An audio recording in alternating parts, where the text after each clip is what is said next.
Well, good day, 7th grade friends and neighbors. I want to talk a little bit about peripheral devices. Really, I want to talk about input, process, output, and storage. Here is your computer. And you can plug a lot of things into your computer. You can plug a monitor into your computer. You could plug a keyboard into your computer. You could plug in a mouse. You could plug in a printer. You could plug in a microphone. You could plug in a headset. There's a lot of stuff you can plug into a computer. And all these things that you can plug into a computer in general are called peripheral devices. Peripheral means like on the outside, on the periphery, on the outside. These are all peripheral devices because they all plug into your computer. Now, some of these devices will send a signal into your computer, and some of these devices will receive a signal from your computer. Some are to send things in, and some are to receive things out. Let's talk about input, process, output, and storage. This is really what computers do. There's lots of input devices, things that'll send a signal into your computer. Like a webcam will send something from outside down into your computer. Like a microphone will send your voice from outside your computer into your computer. Like a keyboard can send letters from your mind, through your fingers, through the keyboard, into your computer. These are all input devices. Now, once stuff gets inside your computer, it's going to be processed, and that process is going to take place by the CPU. That's the central processing unit. Now, there's only one CPU. There's only one processing device in your computer.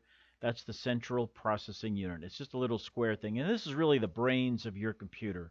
This is the thing that knows where all the peripheral devices are and how to send a signal from one to the next. Then there's output devices, things that are going to take a signal from your computer and receive it. Like you can send information from your computer out to the projector, and then you could project it out on a screen. Or you can send your information from your computer out to the speakers so you can hear them. These are output devices. Then there's storage devices. You can store your work someplace. You can store stuff on a hard drive, or nowadays a lot of people have a solid state drive.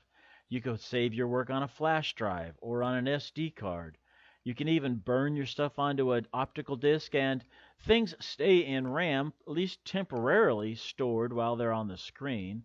Things that are on the screen are stored in the RAM chips. We know that from our last episode. So what I want to talk about today is input, process, output, and storage. For an example, you could type the letter A or a B or a C from your keyboard. It'll go into your computer.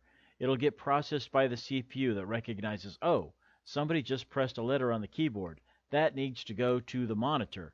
I am going to send it out to the monitor. The monitor is an output device. Now, after you type out your whole thing, you're going to want to save your work. So you save it, of course, in RAM. While it's on the screen, things are stored in RAM. But if you want to turn your computer off and go home, you got to move things out of RAM to a more permanent storage place.